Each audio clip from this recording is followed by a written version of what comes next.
Autoline Daily is brought to you by Bridgestone, passion for excellence.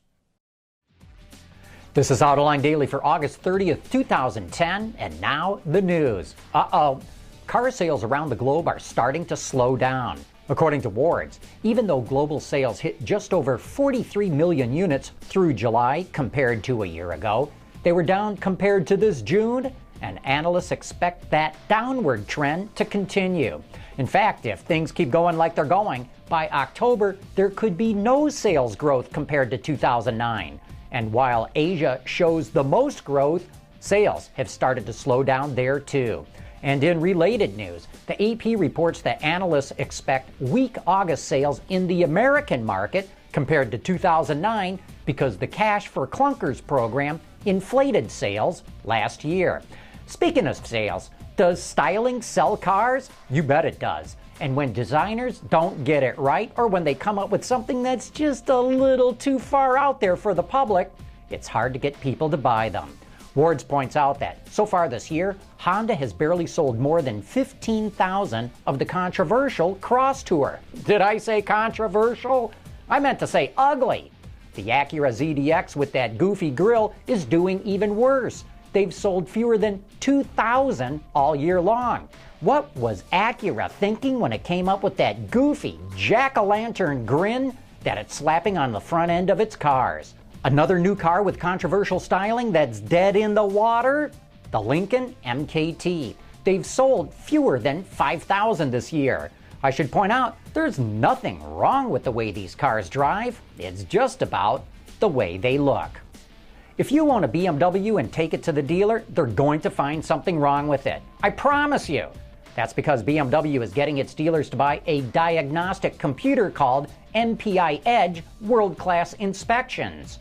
Wards reports that it does a lot more thorough inspection of a car and typically finds something that adds about $125 to a customer's repair bill. With car sales down, dealers are surviving with their repair and service work, and a tool like this is going to make them more profitable. Citroën released details about its new vehicle, the DS4, ahead of its debut at the Paris Motor Show. Even though it's a four-door vehicle, it has a coupe-like design thanks to hidden rear door handles that are integrated into the body. But that's not the only unique feature. It comes with a panoramic windshield, the ability to change the color of the instrument panel, and it features onboard ambient polyphonic sounds for alerts and reminders, allowing the driver to choose from 4 different sounds, which include some that are called classical, crystal symphony, jungle fantasy, and urban rhythmic. The DS4 comes with 5 engines, 2 diesel and 3 gas, and it goes on sale next year.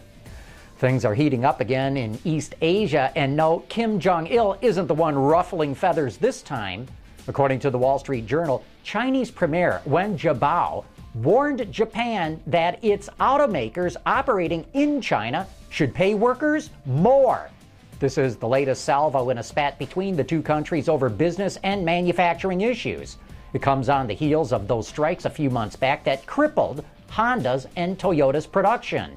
The Premier's comments come after a call from Japan's foreign minister to improve the business conditions in China for Japanese companies. And you know, I got a feeling this story is only just getting going. And just when you think you've seen it all, if fart can mufflers or testicle-shaped trailer hitch covers are not tacky enough, a company called Eyelashes has come up with an equally ridiculous yet somewhat less obnoxious automotive add-on. As their name suggests, they've introduced eyelashes. Eyelashes that stick onto a vehicle's headlamps. If you've always wanted to live Cars the movie, now you can, I suppose. Autoblog reports that a set of these oversized lashes can be yours for just about $25. For high rollers, you can get crystal eyeliner for another $20. Apparently, other people are just as confused by this as I am because the company's website crashed from too much traffic. Coming up next, GM needs someone in charge of the corporation who really knows what the car business is all about. I'll tell you who I think they need to put in charge right after this. Introducing Bridgestone's third generation of run-flat tires with groundbreaking new Bridgestone technologies. Bridgestone run-flat tires offer improved ride comfort, lower rolling resistance, and improved wear while giving you the peace of mind and comfort you need. There's a lot of good things going on at General Motors these days. It's solidly profitable, it's holding on to market share, it has competitive products, and superb technical capabilities. Even so, there are troubling signs at General Motors. This is not a company that turned itself around. It's competitive only because the Obama administration waved a magic wand, better known as a 363 bankruptcy, and made its legacy costs disappear overnight. The current board of directors can take little credit for the company's impressive resurgence. You could put my dog in charge of that company right now, and it would still be profitable. So now it all falls to Daniel Ackerson, an investment banker who spent most of his career in the telecommunications industry. Can he possibly be an effective CEO for GM? Former GM Vice Chairman Bob Lutz wrote that Ackerson could be effective, but that he will need to temper his preconceived notions with a willingness to listen to those who have transformed GM from a product and marketing standpoint. Doesn't exactly sound like a ringing endorsement, does it? While Wall Street believes GM needs the fresh perspective of an outsider, I beg to differ. GM needs someone who knows design, engineering, manufacturing, and marketing.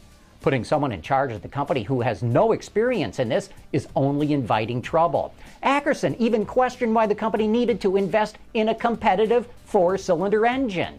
Can you imagine the German or Japanese car company selecting a CEO from the telecommunications industry? They'd never do anything like that.